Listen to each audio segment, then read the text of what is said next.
Hello दोस्तों। अड्डा for wisdom study में आपका स्वागत है। आज हम देखेंगे नंबर सिस्टम का part 2।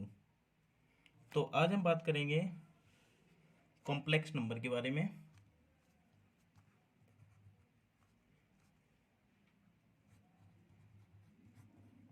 Complex number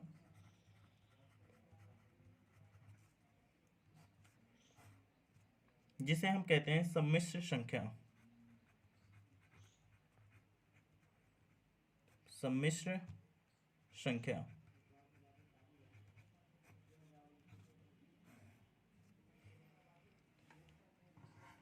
complex number क्या होता है कि जिसमें रियल नंबर और इमेजिनरी नंबर दोनों होते हैं, वह कॉम्प्लेक्स नंबर होता है। रियल नंबर मतलब वास्तविक संख्या और इमेजिनरी नंबर मतलब होता है काल्पनिक संख्या। तो जो कॉम्बिनेशन होता है वास्तविक संख्या का और काल्पनिक संख्या का, उसे हम कॉम्प्लेक्स नंबर कहते हैं। इसका जनरलाइज फॉर्मेट जो होता है वो होता है ए प्लस आई बी। ये इसका जनरलाइज फॉर्म होता है, जिसमें हम देखते हैं ए और बी आपके जो होते हैं वो होते हैं रियल नंबर।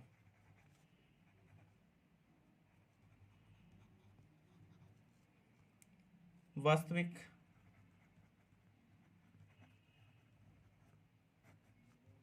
संख्या। और जो आई होता है, इसमें जो आई टर्म यूज किया गया है वो किया गया है इमेजिनरी नंबर के लिए।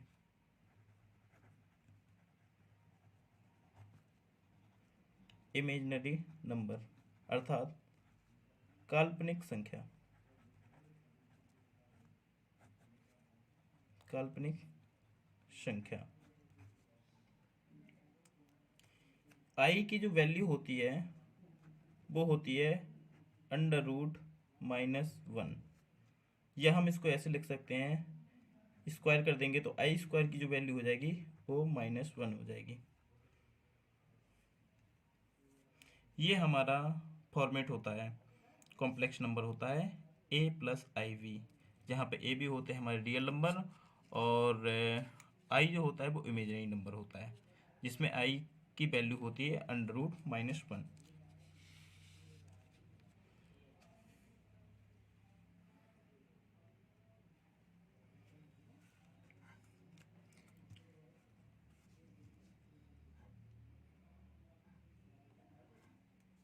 अब हम इसको देखते हैं कि जैसे फॉर एग्जांपल, अगर हम एक एग्जांपल लेते हैं कि हमें एक दिया है टू प्लस आई।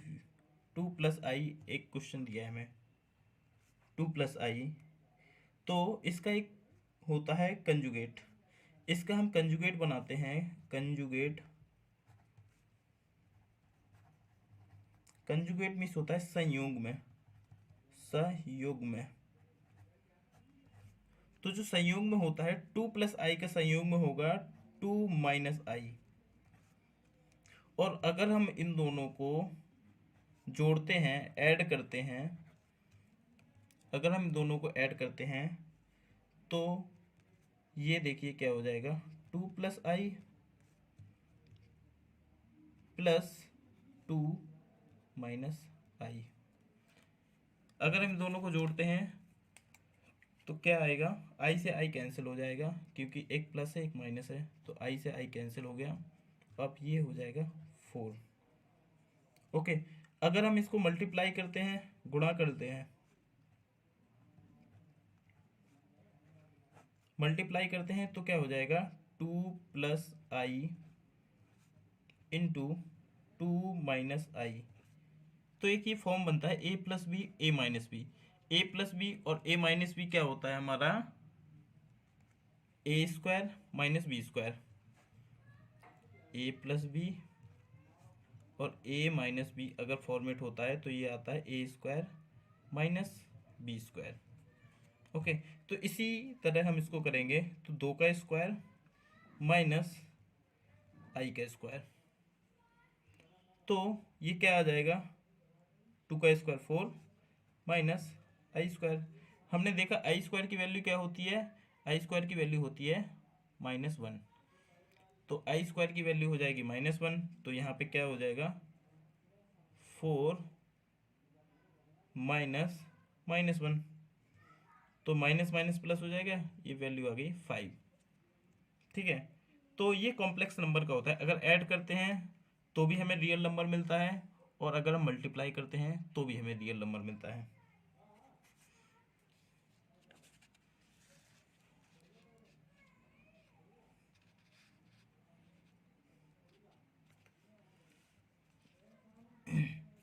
अब देखते हैं हम रियल नंबर क्या होता है, वास्तविक संख्या। जो नेक्स्ट टॉपिक है हमारा रियल नंबर। वास्तविक संख्या। दोस्तों देखिए, ये जो टॉपिक है ये हमारा मैथ का बिल्कुल बेसिक टॉपिक है। इसका पूरी मैथ में बहुत यूज होता है, इसलिए बेसिक्स क्लियर होना बहुत ज़रूरी है। और ये वीडियो आप किसी भी एग्ज़ाम के लिए देख सकते हैं, क्योंकि हर एग्ज़ाम में मैथ आती ही है। हम देखते हैं रियल नंबर, वास्तविक संख्या। वास्तविक संख्या को दो में डिवाइड किया गया है। एक होता है रैशनल नंबर, रैशनल नंबर जिसको हम लोग बोलते हैं परिमेय संख्या, परिमेय संख्या। दूसरा होता है हमारा इर्रेशनल नंबर,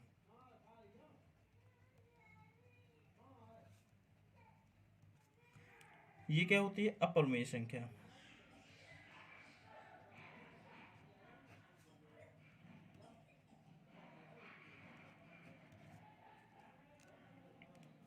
तो परिमेय संख्या क्या होती है, परिमेय संख्या का सीधा है, अगर हम उस संख्या को P/Q के फॉर्म में लिख सकते हैं तो वह हमारी परिमेय संख्या होती है। लेकिन एक कंडीशन है, जो Q होता है वो नॉट इक्वल टू 0, Q 0 नहीं होना चाहिए, और P और Q हमारे कोई पूर्णांक होने चाहिए, मतलब इंटीजर, इंटीजर होने चाहिए, पूर्णांक। ये कंडीशन होती है परिमेय संख्या की। P/Q के फॉर्म में लिखा होना चाहिए, लिख सकते हैं हम, जहाँ पे Q नॉट इक्वल टू 0 होना चाहिए, P और Q इंटीजर्स होने चाहिए, इट मीन्स पूर्णांक होने चाहिए। और एक चीज़ और है, हम परिमेय संख्या का वर्गमूल घनमूल ले सकते हैं। इसका हम वर्गमूल घनमूल ये भी ले सकते हैं, वर्गमूल और घनमूल भी ले सकते हैं। अब आते हैं हम इर्रेशनल नंबर पे, अपरिमेय संख्या। अपरिमेय संख्या की कंडीशन क्या होती है, ये जो होती है वो होती है नॉन टर्मिनेटिंग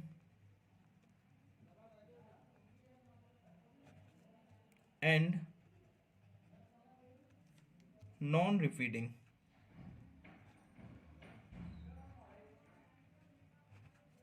मतलब जो हमारी संख्या होती है इरेशनल नंबर, वह संख्या होती है जो अशांत होती है, अशांत तथा पुनरावृत्ति, पुनरावृत्ति संख्या ये होती है। ये कंडीशन होती है इरेशनल नंबर के अपरिमेय संख्या की, non terminating and non repeating, अशांत और पुनरावृत्ति संख्या होती है। एग्जाम्पल के लिए हम देखते हैं इरेशनल नंबर के लिए, अपरिमेय संख्या के लिए, पाई। पाई की जो वैल्यू होती है वो होती है 3.1415, ये वैल्यू होती है। तो ये पाई हमारा एक अपरिमेय संख्या है। और इरेशनल नंबर में अगर हम देखा जाए तो पाई की जो वैल्यू होती है, एक्चुअल वैल्यू जो हम लोग लिखते हैं 22/7, ये वैल्यू ये हमारी परिमेय संख्या में आती है। और पाई की ये 3.1415 ये वैल्यू होती है, ये रिपीट नहीं करती, ये आगे बढ़ती जाती है, ठीक है। और ये शांत मतलब ये कहीं भी जाके एंड नहीं होती। अशांत का मतलब होता है जो कहीं पे जाके एंड ना हो, तो ये कहीं भी एंड नहीं होती, बढ़ती जाती है और ये रिपीट नहीं होती है, इसलिए यह एक अपरमेय संख्या है।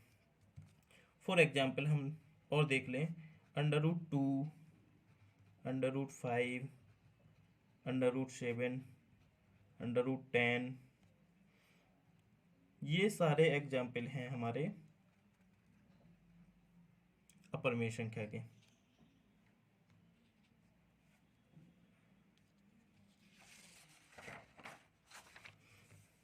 अब हम थोड़ा सा रैशनल नंबर को, जो हमारी परमेय संख्या है, उसको हम थोड़ा सा और ब्रीफ में पढ़ेंगे।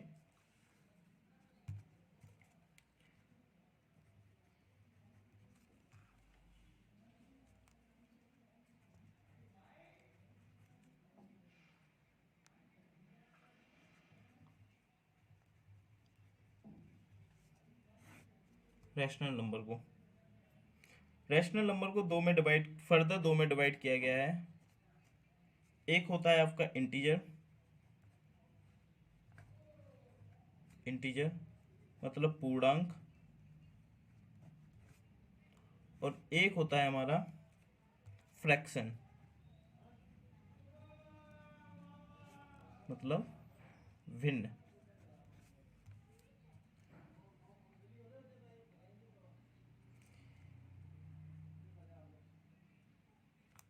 अब पूर्णांक में भी जो हमारा पॉजिटिव इंटीजर होता है, पॉजिटिव इंटीजर धनात्मक पूर्णांक होता है, या फिर इसी को हम बोलते हैं नेचुरल नंबर, प्राकृतिक संख्या, या फिर इसी को बोलते हैं हम काउंटेबल नंबर, जिसकी हम गिनती कर सकें, काउंटेबल नंबर। ये इसके कुछ टाइप्स हैं। इंटीजर में जो पॉजिटिव इंटीजर होता है उसको हम नेचुरल नंबर और काउंटेबल नंबर भी कहते हैं। अब ये भी हमारे दो टाइप के होते हैं।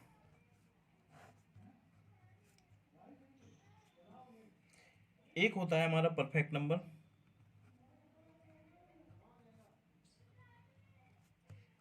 जिसको हम बोलते हैं पूर्ण संख्या,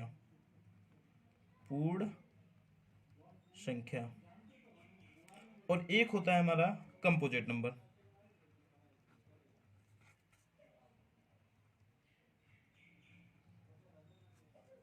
जिसको क्या बोलते हैं हम, भाज्य संख्या।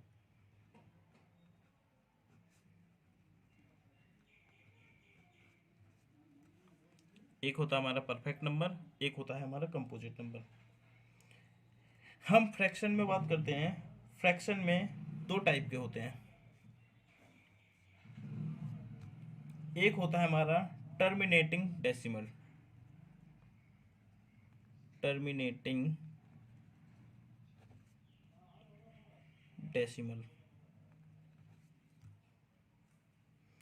जिसको हम हिंदी में क्या बोलते हैं, शांत दशमलव संख्या। शांत दशमलव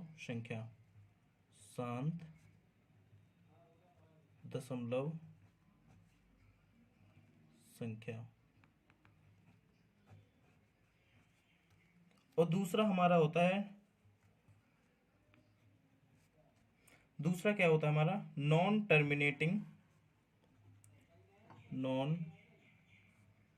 टर्मिनेटिंग एंड रिपीटिंग डेसिमल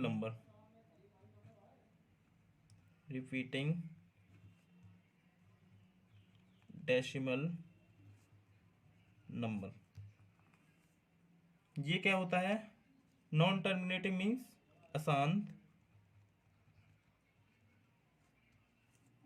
और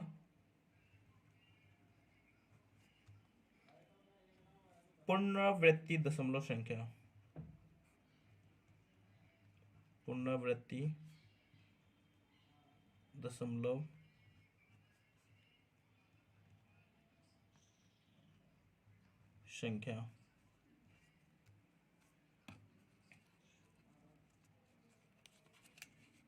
जैसे हम एग्जाम्पल लेते हैं, ये आपको एग्जाम्पल से समझ में आएगा। जैसे कि हम इसका एग्जाम्पल लेते हैं, इसका अगर हम एग्जाम्पल लेते हैं तो देखते हैं ये क्या है, टर्मिनेटिंग डेसिमल नंबर, शांत दशमलव संख्या। जैसे कि 1/2 की वैल्यू कितनी होती है, 0.5। ठीक है, 0.5 के बाद कुछ नहीं आएगा, ये शांत दशमलव संख्या है, एक टाइम के बाद ये संख्या रुक जाती है। जैसे कि 1/4 देखें हम, 0.25 होता है, ये भी हमारा टर्मिनेटिंग डेसिमल नंबर है। ओके,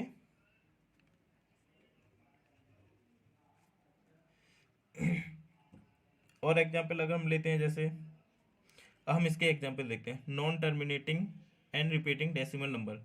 इसके अगर हम एग्जाम्पल देखें तो जैसे हम 1/3 लिखते हैं, 1/3 की वैल्यू क्या होती है, 0.3333333 चलती जाती है, टर्मिनेट नहीं हो रहा है और रिपीट हो रहा है। देखिए 0.33333 रिपीट होता जाएगा, तो ये हमारा आ जाता है non terminating and repeating decimal number में। और एग्जाम्पल देखें हम 2/3 लें, 2/3 क्या हो जाता है, 0.666666। ठीक है, ये भी हो जाता है। एक और एग्जाम्पल अगर हम देखें, ऐसा भी अगर आपको लिखा हुआ मिल जाता है 1.23 के ऊपर बार, ये इसको हम बार बोलते हैं। बार का मतलब होता है कि ये संख्या बार बार रिपीट हो रही है, इसका मतलब होता है 1.232323, ये चलती जाएगी। तो बार का मतलब ये होता है, तो ये भी हमारा non terminating and repeating decimal number होता है।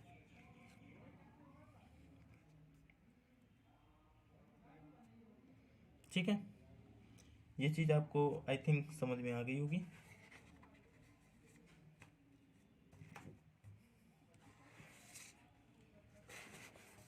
और एक हम एग्जाम्पल लेते हैं।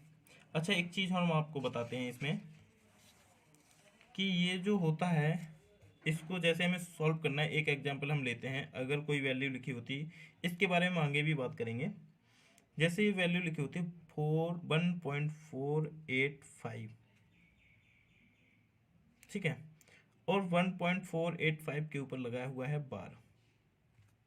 इसको हम फ्रैक्शन में कैसे कन्वर्ट करते हैं, इसको हम फ्रैक्शन में देखिए कैसे कन्वर्ट करते हैं। पहले तो ये पूरी वैल्यू ऐसे ही लिख दो, 1485।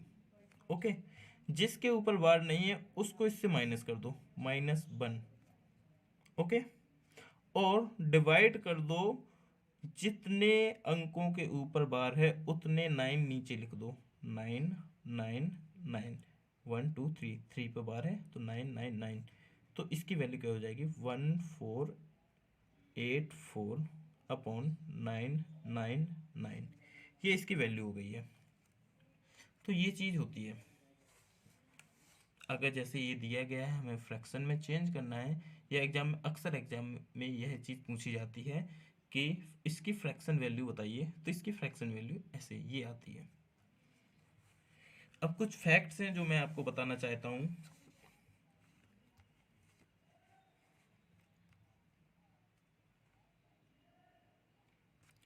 जो रियल नंबर होता है, ऐसे क्वेश्चन में पूछ लेते हैं कि जो रियल नंबर होता है,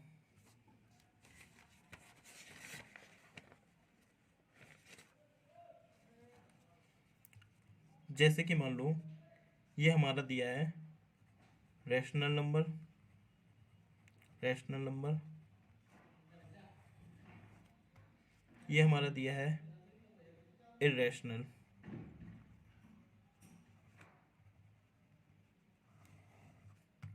और ये एक समुच्च की भांति ये दिया गया है, ये पूरा हमारा जो है वो क्या है, रियल नंबर। ये हमारा दिया है रियल नंबर, ये पूरा रियल नंबर। तो रियल नंबर के अंडर में रैशनल नंबर और इरेशनल नंबर दोनों आते हैं।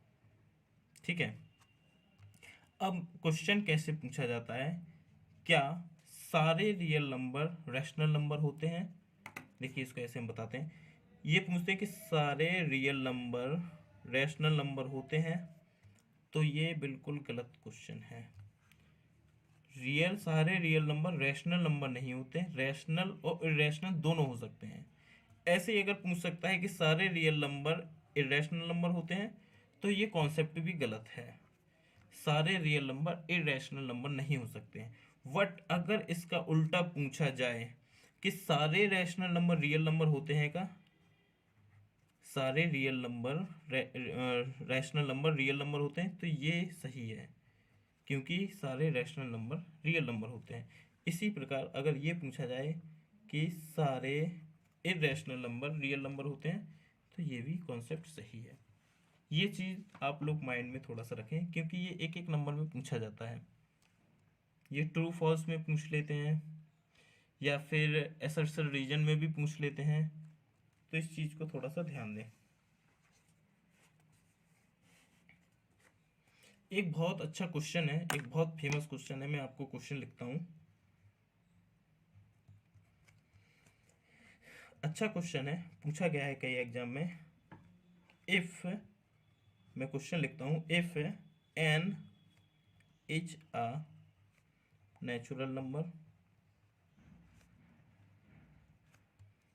Then under root n is, ये क्वेश्चन आता है, यदि यदि एन एक प्राकृतिक संख्या है, प्राकृतिक संख्या है, तो अंडर रूट एन क्या है। ये क्वेश्चन आता है, ये क्वेश्चन काफ़ी एग्जाम में पूछा गया है, अच्छा क्वेश्चन है ये। देखिए हम इसको कैसे वेरीफाई करते हैं। ऑप्शन आपको दिए रहेंगे, ऑप्शन मान लो दे दिए हैं। ऑप्शन कुछ भी दे सकते हैं, rational number, irrational number, natural number, कुछ भी दिया है। अब हम देखते हैं। देखिए अंडर रूट एन, यहाँ पे एन हमने ले लिया, एन की वैल्यू हम लेट कर लेते हैं, मान लेते हैं 1 2 3 4 5, क्योंकि एन एक नेचुरल नंबर है, नेचुरल नंबर यही होते हैं 1 2 3 4 5 6 7 8, ठीक है। तो हमने एन की वैल्यू ली 1 2 3 4 5। अब हम एक एक करके वैल्यू रखते हैं इसमें। हम पहले एन की वैल्यू 1 रखते हैं, तो हमने यहाँ पे अंडर रूट 1 रखा। अंडर रूट 1 की वैल्यू क्या है, 1। ये क्या है हमारा, नेचुरल नंबर, प्राकृतिक संख्या है, नेचुरल नंबर, ओके। अब हम रखते हैं n equal to 2, under root 2। Under root 2 क्या है, अंडर रूट 2 अभी हमने आपको बताया था एग्जाम्पल के साथ कि अंडर रूट 2 क्या होता है, इरेशनल नंबर, अपरिमेय संख्या, इरेशनल नंबर। अब हम देखते हैं अंडर रूट 3 रखते हैं। अंडर रूट 3 भी क्या आ गया, इरेशनल नंबर आ गया। अब हम रखते हैं अंडर रूट 4, 4 वैल्यू रखते हैं, 4 की वैल्यू 2 हो गई है, तो क्या आ गया, नेचुरल नंबर, नेचुरल नंबर। तो हम क्या देखते हैं कि नेचुरल नंबर भी इसकी वैल्यू आ रही है, इरेशनल नंबर भी आ रही है। फिर हमने देखा, फिर नेचुरल नंबर आ गई, अगर हम 5 रखेंगे तो फिर इरेशनल नंबर आ जाएगा। तो यहाँ से हम कह सकते हैं कि जो अंडर रूट एन है वो आपका आइदर अ नेचुरल नंबर है और एन इरेशनल नंबर है।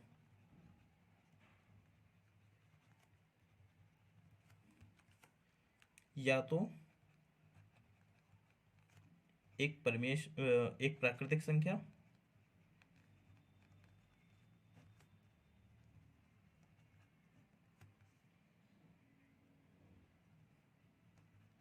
या फिर एक अपरिमेय संख्या।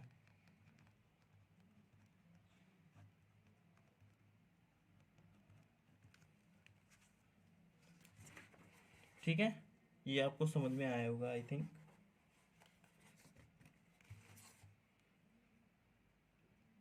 तो दोस्तों आज के लिए इतना ही, ठीक है। प्लीज़ अगर आपको वीडियो पसंद आया है तो please share, like and subscribe. Thank you.